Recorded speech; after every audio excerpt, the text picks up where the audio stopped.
Bueno, buenos días, buenas tardes, buenas noches. Eh, este es el práctico de la prueba o test de student, como bien dice. Este es un consejo que siempre está bueno tener en cuenta, que es que los scripts sean ordenados y que tengan la mayor cantidad de aclaraciones posibles, ¿sí? Para que a ustedes les sirvan para poder replicarlos o reutilizarlos. Esto es un consejo para cuando ustedes escriban sus propios scripts también. Siempre recuerden esto, todo lo que va atrás del numeral, R no lo lee, entonces podemos ponerle título, podemos aclarar dónde empieza, dónde termina, ¿sí? Esta estructura, más allá de ser muy didáctica y pedagógica, también está bueno que lo tengamos para cuando trabajamos en nuestros datos, poder ir teniendo los scripts bien ordenados. Esto es como un consejo, algo aparte. Bien, lo primero que vamos a hacer es definir la ruta de trabajo, como venimos haciendo siempre, setWD. Acá es muy importante que se fijen bien, igual esto el RStudio lo hace bastante, cuando abrimos un paréntesis nos aparece el otro paréntesis que va a cerrar, lo mismo con las comillas, pero bueno, ponemos el paréntesis, pegamos la ruta de acceso, la ruta de trabajo, recuerden dar vuelta a las barras para que le queden en este sentido. Yo no lo hago ahora porque mi compu está un poquito lenta, entonces va a tardar un rato. Ya tengo puesto esto a lo utilísima y queda así. Utilísima, bueno, se me va a notar un poco la edad. Y después, una vez que tenemos esto, vamos a, como bien dice acá, importar la base para trabajar con el archivo. ¿Cómo lo importamos? Le ponemos un nombre, ¿sí? Siempre el signo de, bueno, este no sé nunca si es el de mayor o el de menor, y el menos, o el guión medio. El comando read.csv es el que le va a decir que importe, ¿sí? Ese archivo con el que queremos trabajar. ¿Cómo? Adentro vamos a poner file, ponemos el nombre del archivo. Si está bien escrito, va a aparecer en verde, ¿sí? O, sí, creo que no tiene otro color, en verde. Si ven que esto queda en negro, como el resto de las letras, es que algo no está tomando bien, y vamos a ver que cuando lo corra, no va a encontrar el archivo. Entonces, es muy importante para tener en cuenta que veamos que nos quede en verde. Separado por una coma, le vamos a decir que la primera fila son los encabezados de las columnas, son los títulos, ¿sí? Eso es lo que dice esta parte. Después le vamos a decir que las columnas están separadas por coma y que los decimales tienen un separador de un punto. Esto es porque, recuerdan que Celes nos había hecho cambiar la configuración de la compu al principio de la cursada. Si su compu separa los decimales con la coma, acá colocan una coma, ¿sí? Muy importante tener en cuenta esto porque es lo que le permite o no diferenciar, sobre todo ahora que vamos a trabajar con variables cuantitativas continuas, el separador decimal. Bien, vamos a correr esta primera parte que les estuve contando hasta recién. Y ahora, bien, bueno, ignoremos esto. Lo que vamos a hacer es lo mismo que venimos haciendo hasta ahora. Vamos a generar el objeto, variable de estudio. Acá le pueden poner el nombre que quieran. Siempre como consejo, por ahí trabajen con mayúsculas, porque los comandos son todos en minúscula, entonces una manera de trabajar más ordenados y poder reconocer fácilmente es, o de poder recordar, ¿no? Porque si yo acá le pongo datos con minúscula y cuando nombré el objeto fue con mayúscula, no me lo va a leer. Es muy importante no trabajar con tildes, no dejar espacios, recordar dónde pusamos mayúsculas y dónde minúsculas, ¿sí? Entonces, la variable estudio, el objeto B, que es como lo llamamos acá, ustedes de nuevo le vamos a decir que lo tome del archivo de datos, de la base de datos, que nosotros llamamos datos, ponemos el signo pesos, y nos va a desplegar las variables que tiene este archivo dentro, y elegimos peso porque es con lo que vamos a trabajar, ¿sí? Ahora lo que vamos a hacer diferente a la clase anterior es que vamos a generar un objeto que trabaje con una variable categórica, porque lo que queremos es estos pesos agruparlos de acuerdo a una variable categórica. Entonces le ponemos otro nombre, que nosotros acá le pusimos grupos, ¿sí? Le decimos lo mismo, de datos, de este mismo archivo, pero ahora queremos que grupos sean la variable sexo, ¿sí? Que es categórica, es una variable cualitativa.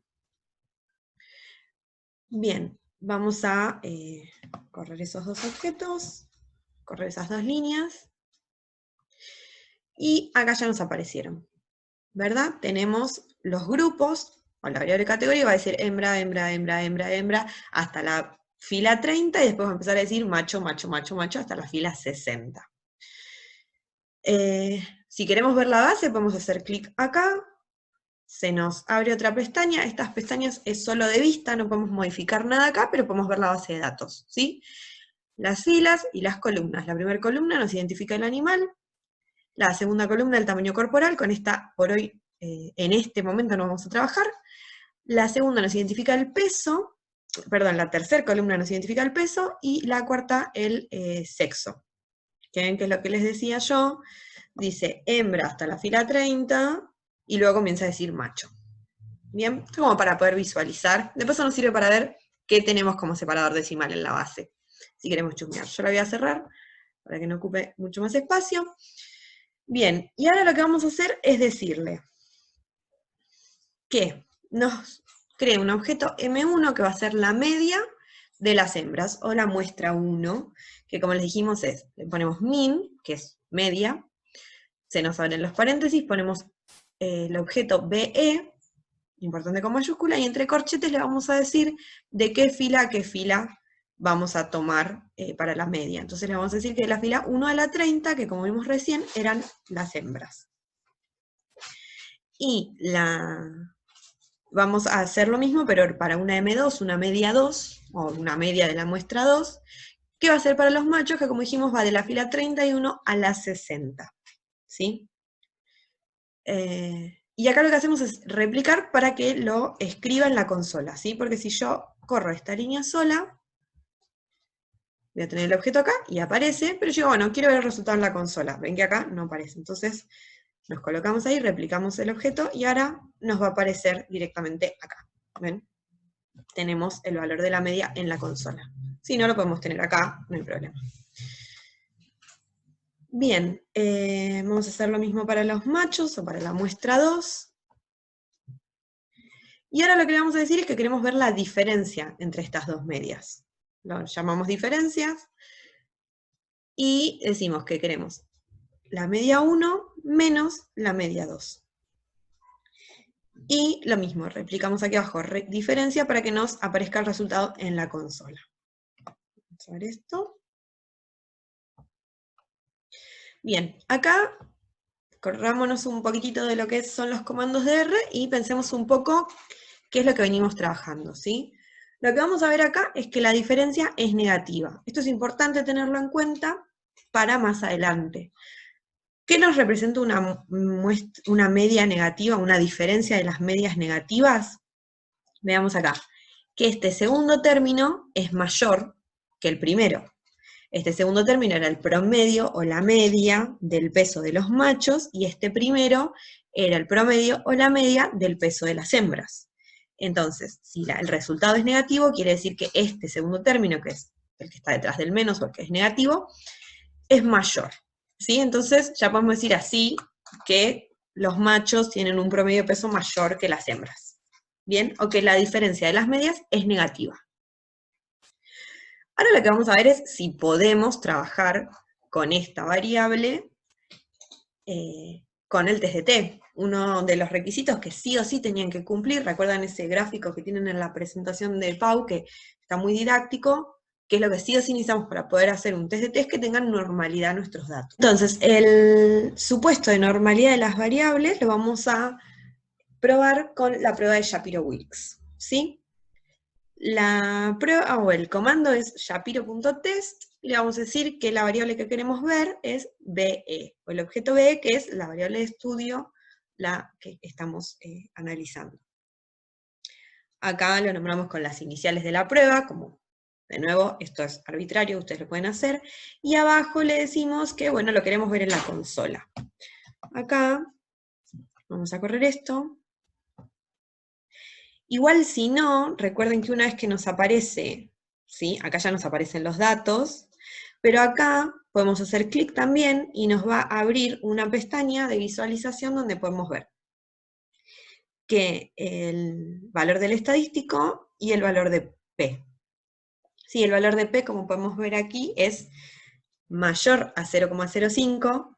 Si recordamos el contraste de hipótesis que planteábamos para ver la normalidad del test, sabemos que al ser mayor a 0,05 no rechazamos la hipótesis nula, y la hipótesis nula era la que nos decía que la distribución de nuestra variable era normal, ¿sí? Entonces, como el valor de P dio mayor a 0,05, decimos que nuestros datos tienen una distribución normal, entonces vamos a poder continuar realizando esta prueba. Lo siguiente que vamos a ver es comprobar el supuesto de homocedasticidad de las varianzas, ¿sí? Que en este caso lo vamos a hacer con Bartlett, y acá lo mismo. Fíjense que es bartlett.test, le vamos a decir que la variable de estudio es según los grupos, ¿sí? Según el sexo. Acá vamos a correr. Lo mismo, nos aparecen los datos acá, si no, si queremos, hacemos un clic de este lado y nos aparece el estadístico y el valor de P. En este caso, el valor de P es menor a 0,05, entonces lo que decimos es que rechazamos la hipótesis nula. Si rechazamos la hipótesis nula, quiere decir que no se cumple el supuesto de homocedasticidad de las varianzas. Es decir, la varianza del grupo 1 es distinta a la varianza del grupo 2. Esto también lo tenemos que tener en cuenta porque íbamos a tener que realizar la corrección de Welch en este caso. ¿Bien? Ahora vamos a ir directamente al comando para realizar la prueba o el test de T. Acá tienen todas las aclaraciones de qué es lo que tenemos que cambiar de acuerdo a los datos, a nuestros datos, a nuestra variable. Entonces el nombre que le ponemos es resultado.t, puede ser el nombre que quieran. El comando va a ser t.test, lo que le vamos a decir es que queremos ver la variable, estamos estudiando esta variable en estudio, y recuerden que cuando queremos separar una variable cuantitativa de una categórica, utilizamos esta ondita, que no sé cómo se llama, pero cuando queremos después separar cuando queremos otro tipo de separación, lo que hacemos es colocar la coma, ¿sí? Pero cuando separamos una variable cuantitativa de una cualitativa, utilizamos la ondita esta, que no sé cómo se llama. Bien, entonces, le decimos eso, también le decimos, depende la diferencia, bien, acá está aclarado. Si la diferencia es positiva, colocamos greater. Si lo que queremos ver es un contraste bilateral, colocamos two side. En este caso, vamos a colocar less, porque nuestra diferencia fue negativa, ¿se acuerdan? La diferencia entre las medias era negativa, entonces colocamos less. La media es 0. Acá lo que vemos es si las muestras son pareadas. En este caso nuestras muestras eran independientes, así que le vamos a poner la f de false. Y acá lo que vemos es si las variables son iguales o similares, es decir, si hay homocedasticidad de varianza, que en este caso dijimos que no, ¿sí? Y el nivel de confianza es de 0,95 o 95%. Entonces ven por qué es importante ir viendo, ¿sí?, cuánto nos da la diferencia de medias, o qué signo tiene, si hay homocedasticidad de varianza, porque es importante en el comando. Obviamente, si hay normalidad o no, es importante porque nos marca si podemos o no usar esta prueba. Pero bueno, vamos a... todo esto es el comando, y acá lo que le pedimos es lo mismo, que nos imprima en la consola los resultados del test. Bien. Y acá los tenemos. Bien, tenemos el valor del estadístico, el valor de P, que podemos ver que es menor que 0,05, y acá nos pone la media de los dos grupos. Bien, ahí tendríamos resuelto el análisis, ¿sí? Ya sabemos que existen diferencias significativas entre las dos medias. Muy rápidamente, porque lo importante de esto es que ustedes vayan viendo más allá de los comandos en el script, el razonamiento que tiene que ir llevando esto. Ahora lo que vamos a hacer es, ven la que les comentaba de que se ordenaba, bueno, hasta acá llegamos con una cosa, decimos, bueno, hasta acá terminó el script, y ahora lo que vamos a hacer es un gráfico, vamos a hacer un box plot, o gráfico de cajas y bigotes. También es una manera de resumir la información, las tablas y los gráficos sirven para eso, Entonces, lo importante acá va a ser que tienen un archivo, un PDF en la carpeta, con la cartilla de todos los colores y cómo se llaman, para poder ir variando. ¿Sí? Entonces, el comando de boxplot es muy sencillo, boxplot, ¿sí? Como un histograma es ist, y así van variando los gráficos. Le vamos a decir que queremos ver la variable de estudio, lo mismo, separamos con la ondita, porque los grupos, lo queremos ver según los grupos, que era la variable categórica que teníamos. Vamos a separar con una coma, como habíamos dicho, todos los otros separadores son comas. Vamos a decir que al eje de las X lo llame sexo, y al eje de las Y lo llame peso. Nuevamente veamos que lo tome en verde para saber que está tomando correctamente la palabra que estamos escribiendo.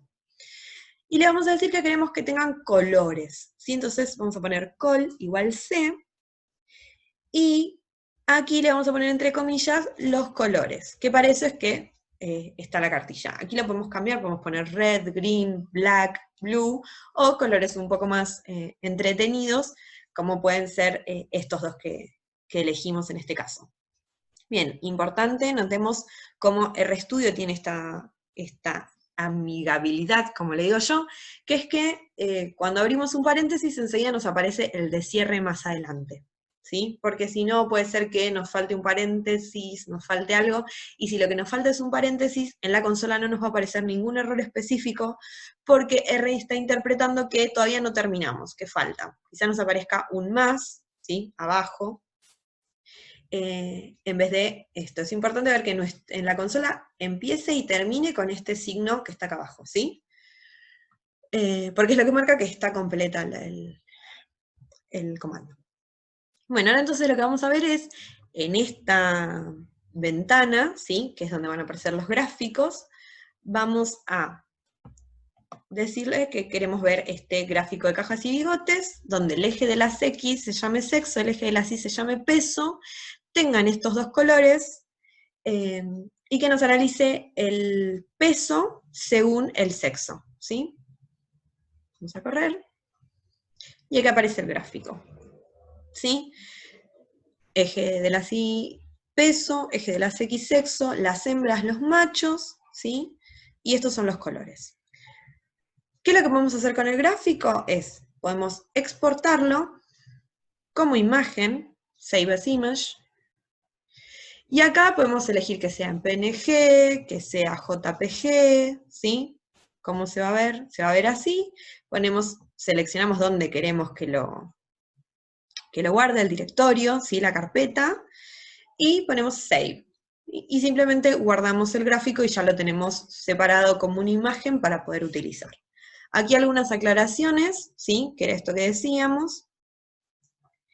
Y lo que podemos hacer es, bueno, recordemos que los gráficos de cajas y bigotes lo que nos marcaban era la mediana, el cuartil 1 o el primer cuartil y el tercer cuartil o cuartil superior, y después teníamos los percentiles 95 y 0,5, ¿sí? Y 5, perdón. Entonces, por ahí lo que queremos ver es la media reflejada en nuestro gráfico. Aquí tenemos los comandos, les vamos a decir que queremos la media, ¿sí? de los dos grupos, que lo marque como un punto, ¿sí? Y que lo marque en color negro. Vamos a hacer eso. Correr. Y ahí nos marcó la media. Bien. Esto sería todo del test de T por esta semana. Así que tienen el gráfico, la base de datos es la misma que utilizamos la semana pasada. Cualquier duda, utilizamos un solo foro de consultas, y nada, que tengan buena semana.